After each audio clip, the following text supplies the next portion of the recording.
Hello dear students, welcome to my first class on Calculus and Linear Algebra. In this lecture video, I am going to start with module 5, that is Linear Algebra. So first we will discuss about the introduction part regarding the linear algebra. So in this introduction part, I am going to brief about what is meant by matrix, types of matrix, matrix operations, and also how to find the inverse of a matrix. So first let me define what is meant by matrix. A matrix is a rectangular array which contains entries which are arranged in the form of m rows and n columns. So let me take an example of m cross n matrix. So this is a rectangular array which contains the entries which are arranged in the form of m rows and n columns. So let me take the entries like A11, A12 and so on, A1m, A21, A22 and so on, A2n,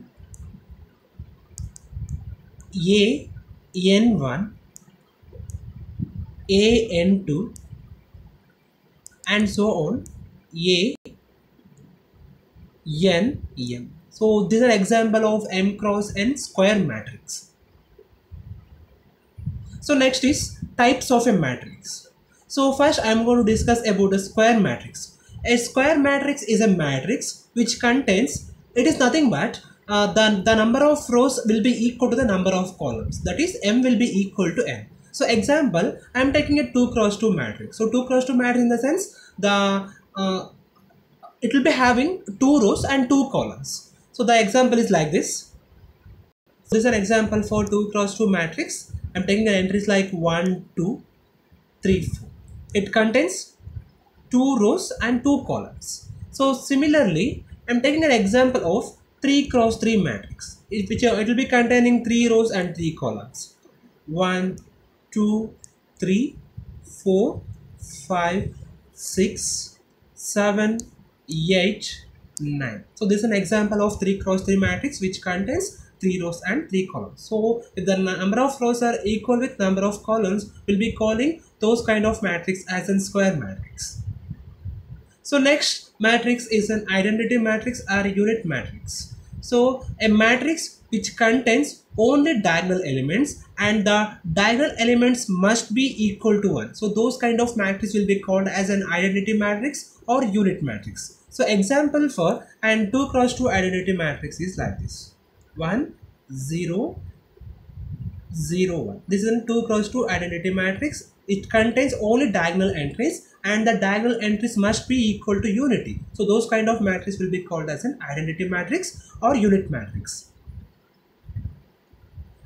This is a 3 cross 3 matrix which contains 1, 0, 0, 0, 1, 0, 0, 0, 1. This is a 3 cross 3 identity matrix. So similarly we can go for 4 cross 4 identity matrix also. So in the simpler way we can denote this 2 cross 2 identity matrix as I2, 3 cross 3 as I3 and 4 cross 4 identity matrix as I4.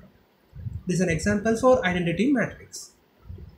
So next is diagonal matrix. So diagonal matrix is a matrix which contains only diagonal entries. So example for diagonal matrix is 1, 0, 0, 0, 2, 0, 0, 0, 3. This is a 3 cross 3 diagonal matrix which contains only diagonal entries. The remaining entries are 0 here. So this kind of matrix will be called as a diagonal matrix. So let me choose 4 cross 4 diagonal matrix.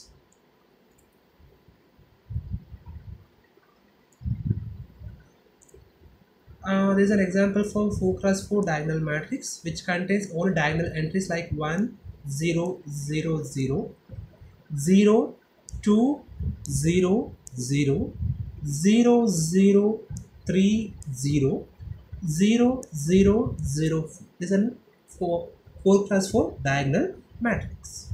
So next is upper triangular matrix and lower triangular matrix. So upper triangular matrix is a matrix which contains only zeros below the below the main diagonal, and the upper triangle and the lower triangle matrix is nothing but the lower triangle matrix is a matrix which contains zeros above the main diagonals. So I'm going to take an example for the upper triangle matrix first. So I'm taking an 3 cross 3 upper triangle matrix. So 1, 2, 3, 0, 1, 2, 0, 0, 1. This is an example for upper triangle matrix. So we can see here this is the main diagonal. So below the main diagonal we are having zeros. So this kind of matrix will be called as an upper triangle matrix. So similarly, let me take a lower triangle matrix example. So a matrix of the form 3 cross 3 matrix I am taking here. So 1, 0, 0, 2, 3, 0, 4, 5, 6. This is an example for lower triangle matrix. So we can see here the above the main diagonal entries we are having set of zeros. So this kind of matrix will be called as an lower triangle matrix. So next I will move on to matrix operations. So the matrix in the matrix operation we can do matrix multiplication, we can do addition of matrices, we can do subtraction of matrices also, and we can divide any matrix with some constant multiple also. So next is inverse of a matrix. So we can find the matrix inverse also from the formula. A inverse is equal to adjoint P by determinant. This is a formula we have to use to find the inverse of the given matrix. So the next concept is elementary transformation. So here I'm going to deal mainly with the elementary row transformation of a matrix. So in the elementary row transformation, we can interchange any two rows. So example, I'm taking a matrix of the form like this: 1, 2, 3, 4, 5, 6, 7, 8, 9. This is my 3 cross 3 matrix. I'm taking example of this matrix. So here what I'm going to do means I'm going to apply the first condition. So I can interchange any two rows. So let me call the first row as R1, second row as R2, third row as R3. I want to interchange R1 with R2 or R2 with R3 or R1 with R3. So to interchange any two rows, for example, I want to interchange R1 with R2. So for that I can use a notation like R1 interchanged with R2.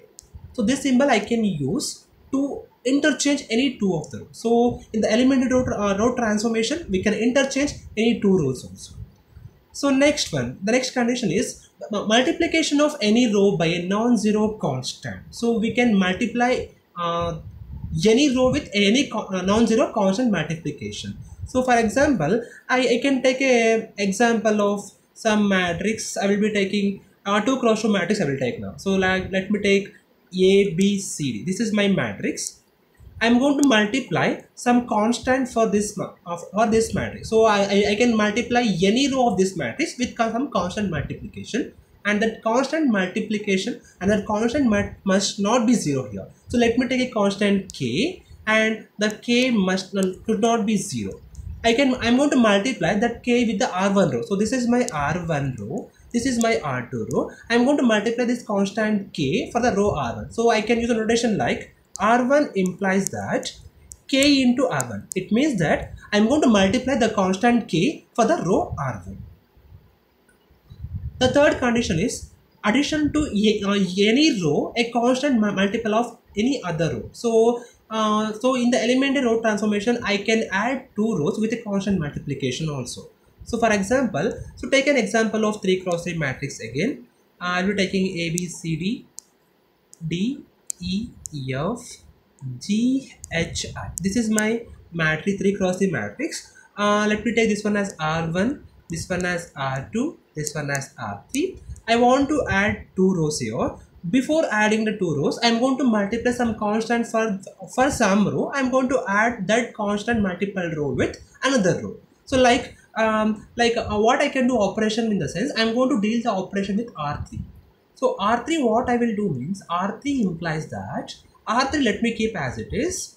I'm going to multiply some constant k for the row R1. I'm going to add this with R3. So to get a new R3 row, I'm going to add that R3 row with a constant multiple of R1 row. So to get a new R3 row. So this is the third condition here.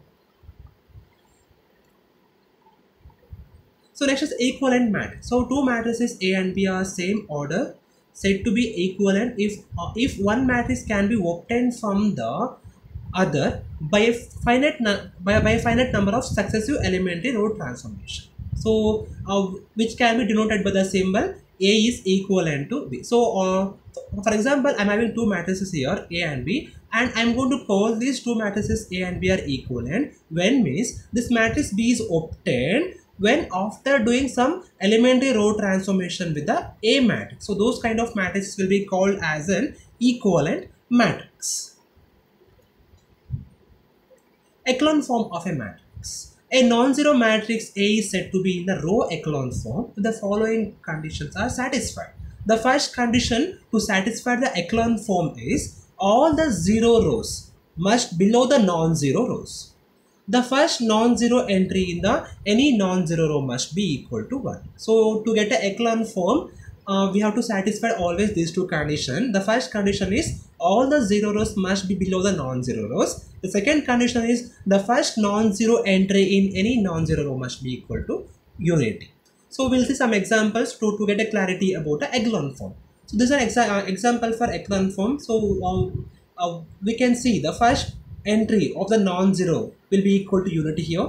So this kind of matrix will be called as an echelon form, and we can see here the complete zero row is below the non-zero row, right? And the first non-zero entry of the non-zero is unity here, and unity here also. So this kind of matrix also will be called as an echelon form.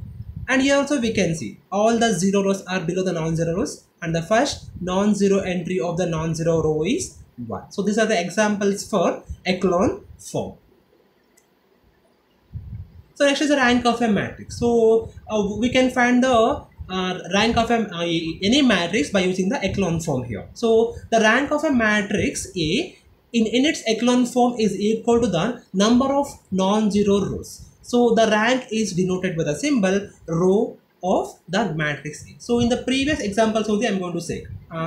In this one we can see here I'm having 3 non-zero rows, right? So the rank of this particular matrix is 3.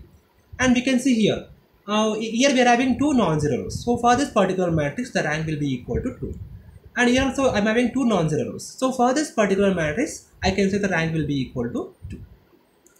So the rank is nothing but the matrix, it can be obtained by calculating the number of non-zeros in the given matrix after getting the echelon form.